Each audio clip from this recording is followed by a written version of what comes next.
The truth is, at the moment, social media is easier than it's ever been before. And you'll notice that a lot of normal people are blowing up. I'm going to teach you exactly why, and I'm going to give you all the lessons as to how you can do it yourself. The content landscape has changed so much. I've been creating content for 10 years. I've got over 1 million followers on 4 platforms, 500,000 YouTube subs, 450,000 people on my email list. And I mean, 10 years ago, if you wanted to get seen or you wanted to get eyeballs, I had to write a blog and host it on WordPress. Then I'd have to post that on Facebook and hope people would read it. I would then have to put a bloody HTML link at the bottom to get people to join my email list. I've been through 50 shades of content, and these are the changes that are about to happen. The first thing that I'm making a point of right now is people are sick to death of over-edited reels. We definitely saw a turn through the pandemic where people were all at home, all on their phones. So because the competition became quite fierce, everyone would spend so much time editing B-roll, text, overlay. Everyone started saying, you've got to use hacks to get people to follow your content, and you've got to say things at certain times. Retention was the word that was used so much. To post a reel without any editing was stupid. It was ridiculous. What you had to do was exactly this and exactly that. But what happens is people get exhausted. Now, if I use another example,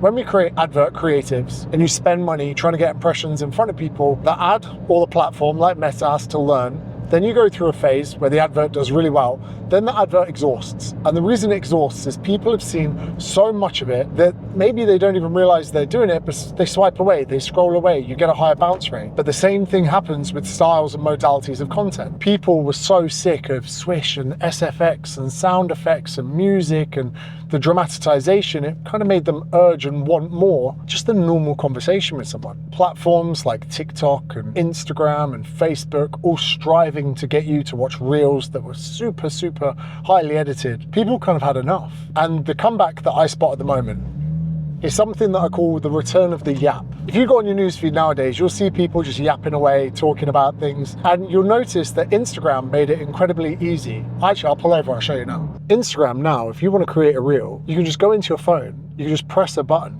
and you can just talk to camera and post it. And you'll notice that some of your favorite creators are doing this and they're getting mad views because of it. But the thing that they're doing is quite smart, it's quite clever. It seems off the cuff. It seems like they've just got in their car. It seems like, oh, there's something that I need to tell you about. But yet the structure of the reel is almost identical. They've still got an incredible hook, then they've got a setup, then they've got a payoff, then they've got their call to action. The structure of the reel never changed, just the format in which they presented it did. Another example of that is this right now. I've got a studio, I've got Sony FX3s, I've got professional cameras that film in 4K. Yet I'm here recording on a DJI Pocket Osmo 3 in my car on the way to the filming studio. Why? Because sometimes people prefer a less polished video. I've been testing this on my YouTube channel recently, this very channel that you're watching. And I do content critiques, I go through people's stuff. And by the way, if you want one of those, there's a link in the description below. And one video on purpose, I did the worst quality video ever. No microphone, no camera. I used the web camera on my computer that's built into my monitor, and the view's exactly the same. Content is so much about what you say, what you present, how you present it, not necessarily how it looks or how nice the camera is. Now, am I saying that never get a professional camera? Am I saying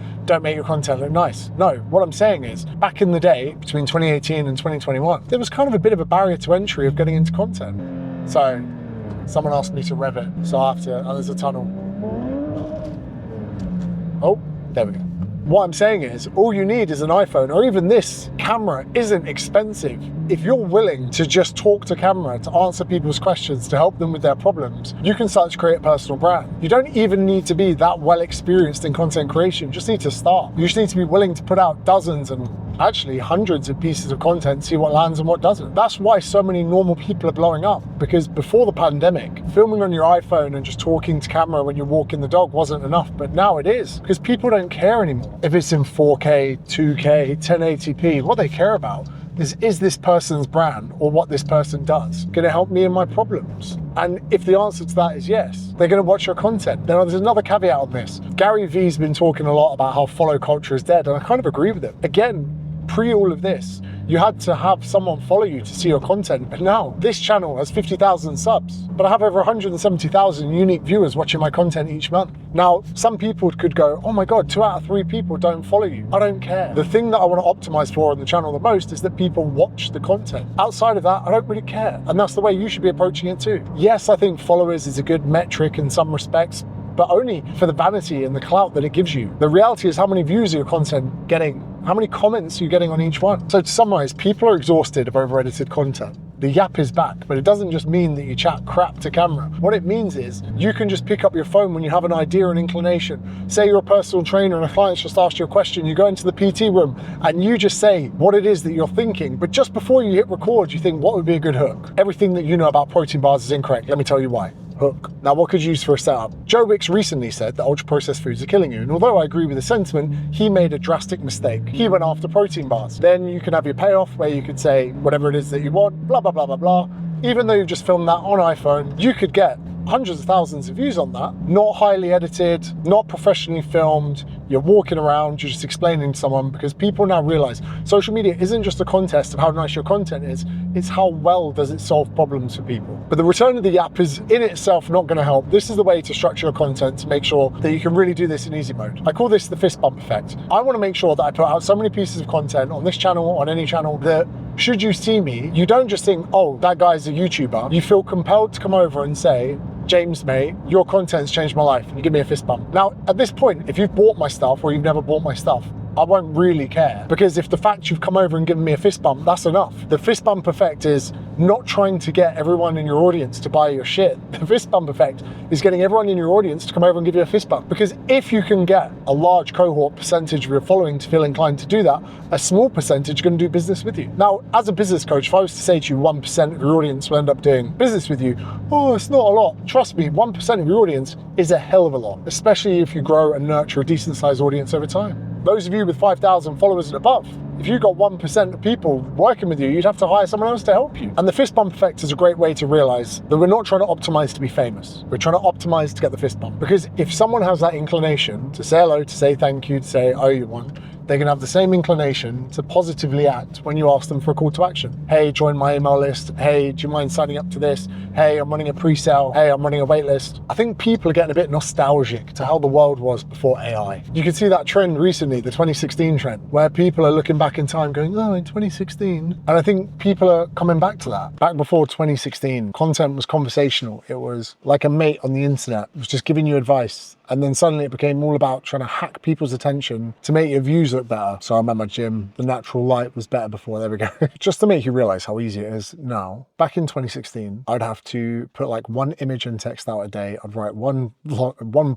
WordPress. I can't even say the word because it's been so ancient. At the end of my blog, I would say, if you like that, you'll love my daily emails. People would sign up to my emails from that. Then I didn't really know how to make videos. So I would just go live on my phone. I would just hold my phone sideways and just yap away. And people would watch from home and they would put it on in the evening and just listen to me doing Q&As. People would then join my email list. I put out a marketing email every single day. And even before I had a business partner, an app, in my first year of being online, I was making about £4,000 a week, which is crazy. But now I showed you that Instagram feature. There's another one on the new iPhone where you can now record in landscape mode on your iPhone, holding it portrait. So as you're walking down the street, you can now record YouTube videos without, because if you hold it like this, you're like, hello, my name is Jeff. But you can now hold your iPhone portrait whilst recording YouTube videos. That is massive. But I could do a yap now. Let me think of something. So Joe Wicks is back in the news saying that I was bought out by Big Food. I can then say, if you want to know more about this, comment the word now. First of all, that reel is going to get shown. Thousands of people, many of which that don't follow me, they have the opportunity to get interested, to follow, to do whatever. Then the call to action, we now have ManyChat where we can put a chatbot on. Now, a lot of you are complicating the ManyChat feature. You're trying to do an opening DM, you're trying to get the email address. To me, ManyChat is best, where your response just gives them a link, and that link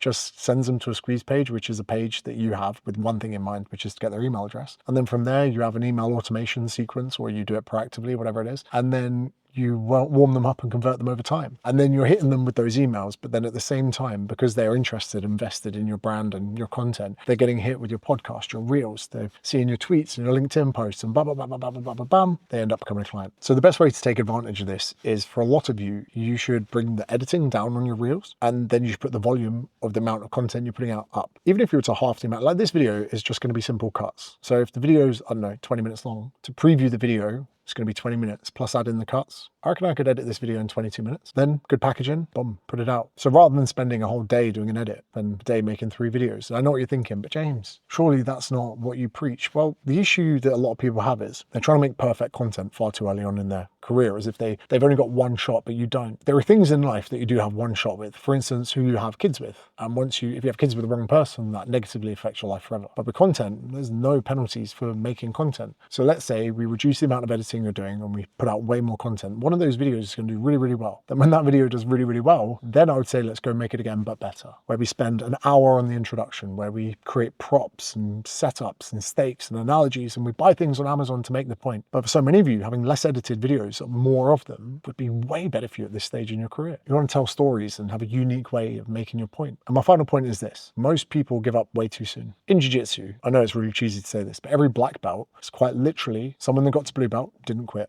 Got the purple belt, didn't quit. Got the brown belt, didn't quit. Think of this. There are a lot of people that have done jiu-jitsu that aren't black belts. The only reason as to why that hasn't happened, catastrophic injury? Not really. Very unlikely. One of the best black belts in the world doesn't even have a developed hand. He's only got a thumb and little finger. Jean-Jacques Machado, probably just butchered his name. He was born with a disfigured hand and he's still one of the best in the world. So, if you've got a dodgy wrist from rugby, that's not an excuse. You just gave up. And that's okay in some respects. But in this game, every single person you see online that you admire, respect, look up to, whatever, they just got to a point where everyone else thought this isn't going to work and they just kept going. That's it. You have to have a slight amount of insanity to do this. But I've made thousands of pieces of content. Think about this. My Instagram alone, 4,500 reels, YouTube, LinkedIn, Twitter. Not to mention, I've probably written 4,000 or 5,000 email marketing emails. Think of how little of that you've seen. You see the car, you see my gym, my filming studio, flying business class, having a multi-million-dollar drinks brand, whatever, flex. You see that, but you just don't see tens of thousands of pieces of content that I did that bombed. So why do you think you're so special that you will get everything you want in under 2,000 posts? Why do you think that you're so special that you won't grow your email list to where you want in under 3 years? Why are you so special to think that you can become a millionaire in under 5 years of hard work and grind? The reality is the landscape is so easy right now. The only thing that's going to stop you from being mega successful is you. The environment isn't going to make you give up. The economy is not going to make you give up. The only thing that's going to fuck this up is you. Getting rich and building a personal brand today, the easiest it's ever been. You don't have to believe me, but I've got no incentive to lie. I'm going to go lift some weights. If you want to work with me, there is a link in the description. I undercharge for the amount of time and energy that I give, and you don't just get access to me, you get access to my people. Declan, who's going to edit this video, he's in the Discord. Ollie, who gave me the idea for this video, he's in the Discord. Cam, he's actually a student of mine that was so good at hiding full-time, he's in the Discord. And me, I'm in the Discord. So if you fancy having your pants pulled down or whatever, click that link and I will just challenge you to this. Joining, I think, is like $3,500. How many new clients would you need to win over to cover that cost? Yeah, not that many. So join or be a pussy and wait until it's twice the price. If not, YouTube recommends this video here. You watch that and eventually you stay in the ecosystem of hearing me give advice and you'll go, do you know what? If he gives away this much for free, imagine what I get if I paid him. That's the thought I want you to have. Oh, here's your fist bump. See you inside.